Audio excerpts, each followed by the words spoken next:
Bom dia. Bom dia.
Então, bom dia a todos, espero que me estejam a ouvir em condições. Para a sessão 2, tenho planeado a apresentação de dois grupos de diapositivos, cujos PDFs já publiquei no Moodle, portanto, para quem quiser ir acompanhando os diapositivos que eu vou aqui apresentar. Portanto, vamos começar pela questão da gestão de endereços IP na internet. Portanto, este diapositivo já vos foi apresentado. Há várias organizações que são responsáveis pela gestão do espaço IP.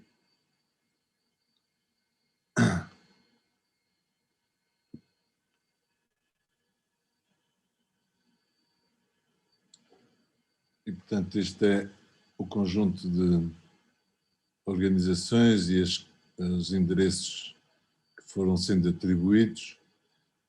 Por exemplo, no caso do Instituto Politécnico de Viseu, os IPs públicos 193.137.7.0, portanto 1/24, foi atribuído ao IP de Viseu. Naturalmente que isto já foi obtido há algum tempo, eventualmente já, porque a instituição cresceu, pode ter sido atribuído um outro conjunto de IPs públicos. Tenho a ideia que são duas classes Cs, mas pronto, quem faz a gestão dos IPs em Portugal é a rede RCTS, ou melhor, a entidade é FCCN, a Fundação para a Ciência e Computação Nacional. Eles é que fazem a gestão disto. E é à rede RCTS que o IPv se liga. Quem diz o IP de Viseu diz todos os politécnicos e tudo que é instituição de ensino superior, para além de outras organizações. Mas o espaço é gerido em termos nacionais por esta fundação. É só para terem conhecimento disto. Bom, sabemos que os IPs são 32 bits, 2 elevado a 32 dá um número significativo, mas devido ao crescimento exponencial da internet, o que aconteceu é que se começou a ter problemas de esgotamento do espaço de endereçamento IP. Em maio de 96, todas as classes A, 62% das classes B e 36% das classes C estavam atribuídas, alocadas. Por exemplo, as primeiras universidades norte-americanas a ligarem-se à internet tiveram direito a classes A. Portanto, eu recordo que uma classe A tem um prefixo de apenas 8 bits, o que permite que os restantes 24 bits sejam geridos para os hosts, portanto há 2 levantado a 24, enquanto que uma classe C tem um prefixo de 24 bits e 8 bits para os hosts. Okay? As classes A e B são demasiado grandes, as classes C são demasiado pequenas, há um desperdício enorme do espaço de endereçamento, ainda que a gestão do espaço de endereçamento baseado em máscaras, cujo número de bits é um múltiplo de 8, facilita a computação, okay? Aquilo que se designa por byte boundary. Isto tudo, apesar disso, revelou-se muito pouco prático e eficiente, porque há um subaproveitamento do espaço de endereçamento, que é algo que nós já conhecemos dos exercícios práticos que temos feito nas aulas práticas. Okay? Quando fazemos uso de um espaço de endereçamento, como eu tenho que pensar sempre em blocos cuja dimensão é uma potência de base 2, vou normalmente introduzir algum desperdício e, portanto, há um aproveitamento ineficiente desse espaço de endereçamento. Então, a partir da década de 90, começou a haver preocupações sobre como contemplar, como resolver este problema de esgotar-se o espaço de endereçamento. Toda a gente queria ligar à internet e não havia IP para todos, basicamente é isto. Então vamos ver algumas estratégias que foram adotadas a partir de então para resolver o problema do esgotamento do espaço de endereçamento IP na internet. A primeira estratégia, sempre a mais simples, é aplicar políticas bem mais restritivas na afetação de classes de endereços IP. Portanto, a IANA, sempre que uma organização se queria ligar à internet, em vez de atribuir uma classe A, deixou de o fazer, depois deixou de atribuir classes B, depois deixou de atribuir classes C, e agora o que faz é normalmente atribuir um único IP público a essa organização. A segunda estratégia foi abandonar a organização em classes pelo desperdício e o aproveitamento ineficiente que este tipo de gestão de espaço de endereçamento impõe. A terceira estratégia foi adotar uma versão nova para o protocolo IP, é a versão 6, que utiliza 128 bits para o endereço IP. Ora, se 2 levantado a 32 é um número grande, 2 levantado a 128 é um número muito maior. Okay? Mas a versão 4 ainda está aí para ficar por alguns anos, até porque isto já se fala disto desde os anos 90 e estamos em 2021, ainda há muita coisa feita em versão 4 e vai se manter por muitos anos. Isto porquê? Porque a partir de determinada altura foram adotadas estratégias de tradução de endereços. Aquilo que vem na última estratégia, que é os endereços IP privados associados a protocolos de Network Address Translation, portanto, tradução de endereços de rede, e tradução de portos, também conhecido por PAT, Port Address Translation, ou conjunto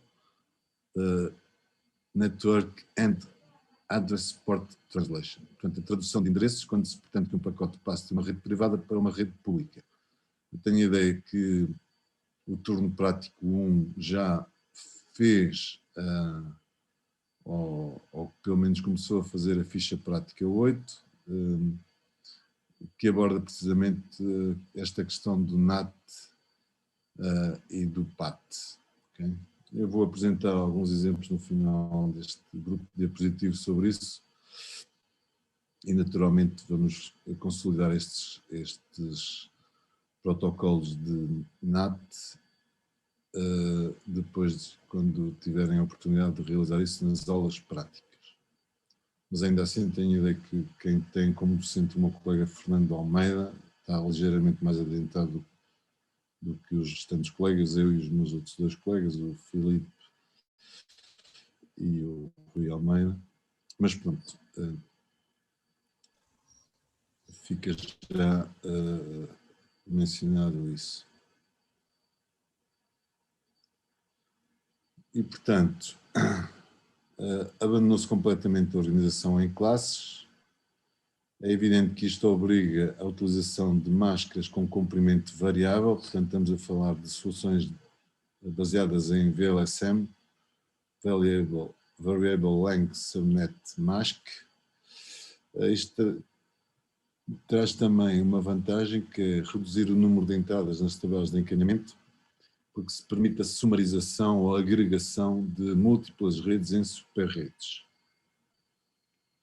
Isto particularmente se tivermos uma organização hierárquica na afetação de blocos às subredes.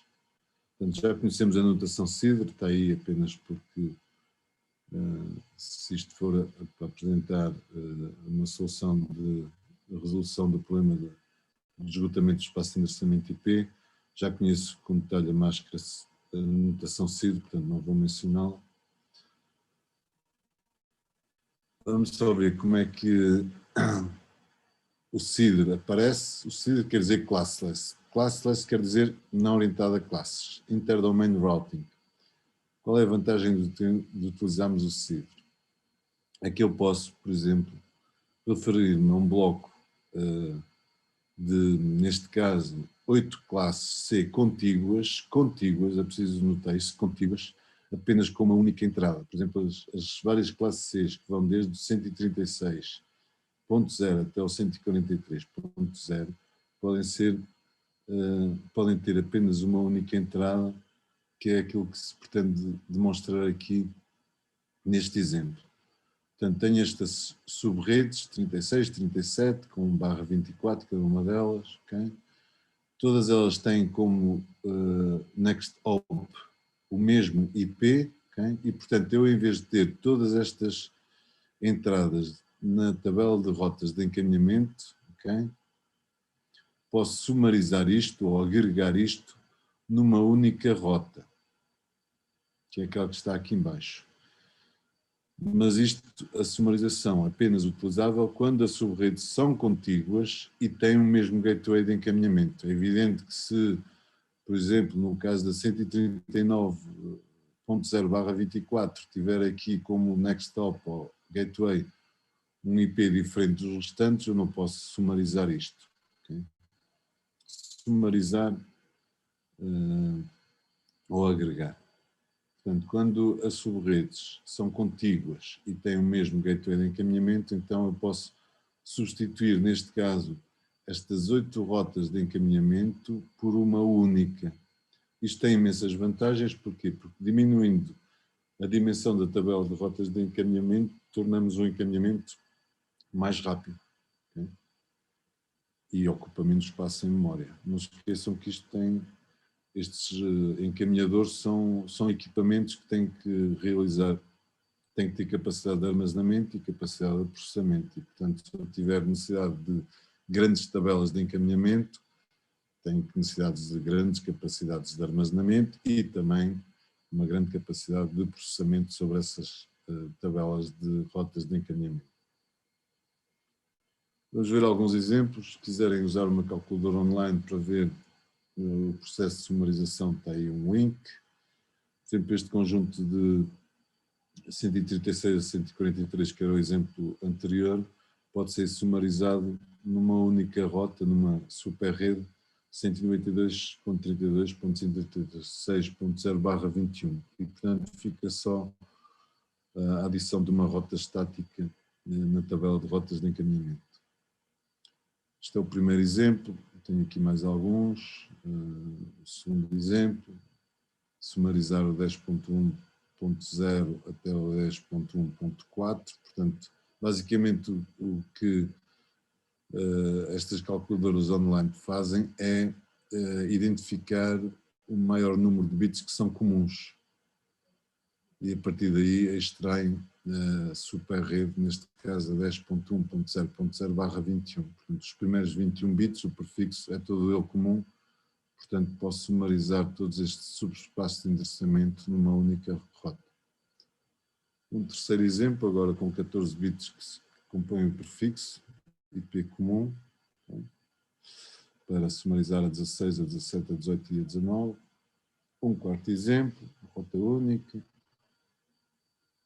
E, portanto, sugiro que usem essa calculadora online que aí está. Há mais para sumarização de rotas, mas para que entendam, o que se pretende é identificar basicamente qual o conjunto de bits que é comum a todas as subredes que eu quero sumarizar. Tenho atenção o critério de que as subredes têm que ser contíguas, não pode haver lá no meio buracos, né? Têm que ser contíguas e todas elas têm como next hop o mesmo IP.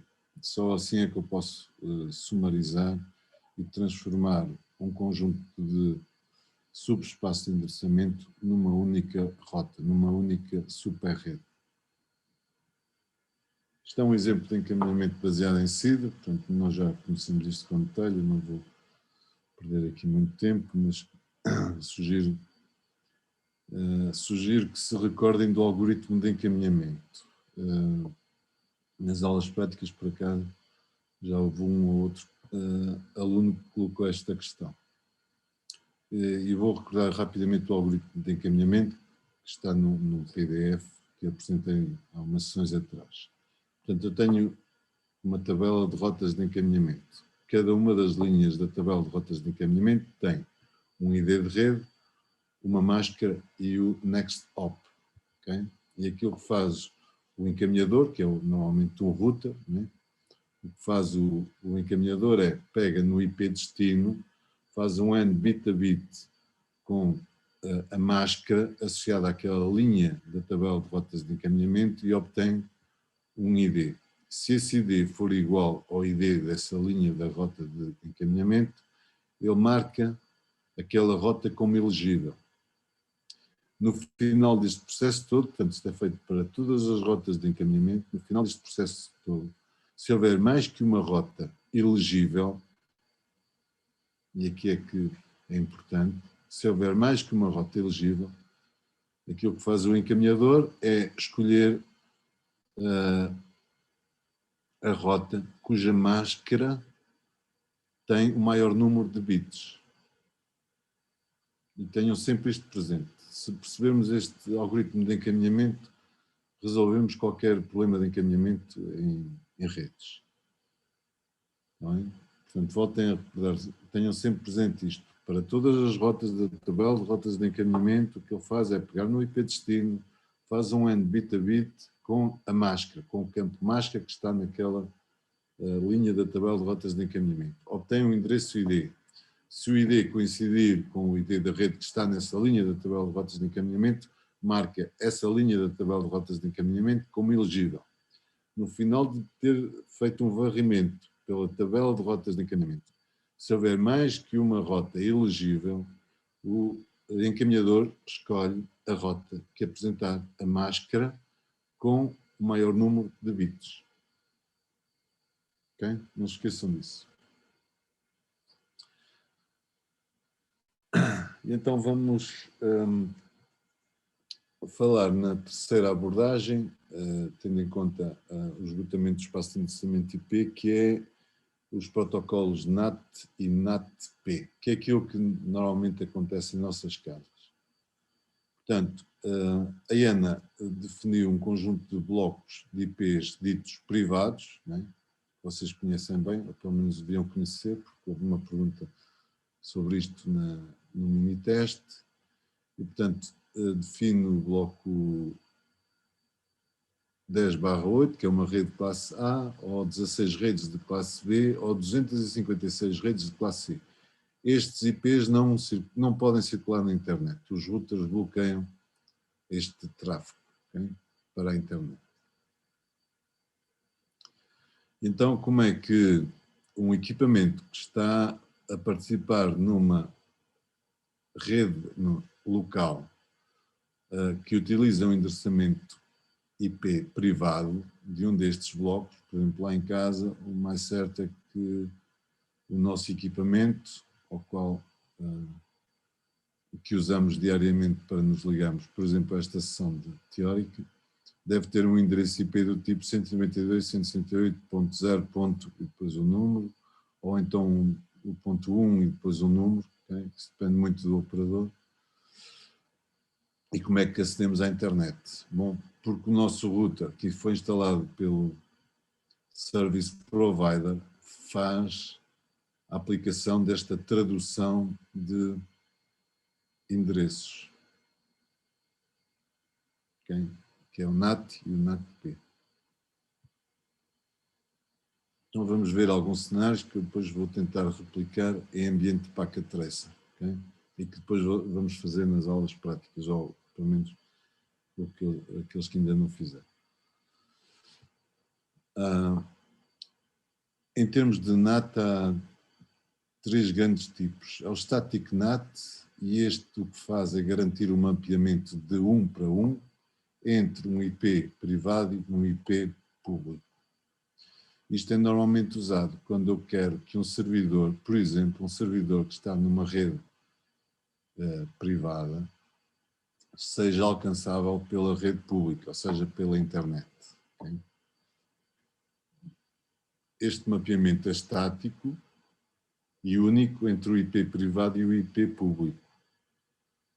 E, portanto, se eu tiver um ISP que só me dá um IP público, eu só posso ter um único servidor internamente. Portanto, esta solução não resolve o problema de esgotamento de espaço de endereçamento, okay? Mas é a solução que é usada sempre que eu queira, por exemplo, ter em minha casa, no meu espaço IP privado, um servidor que deva ser alcançável pela internet, através de um IP público. Então faço esse mapeamento. Ok? Isto é um exemplo do Static NAT. O outro exemplo é o Dynamic NAT. Neste caso, o ISP atribuiu uma pool de endereços públicos. E, portanto, eu posso mapear, através de uma tabela dinâmica de conversão ou tradução, posso fazer este mapeamento entre um IP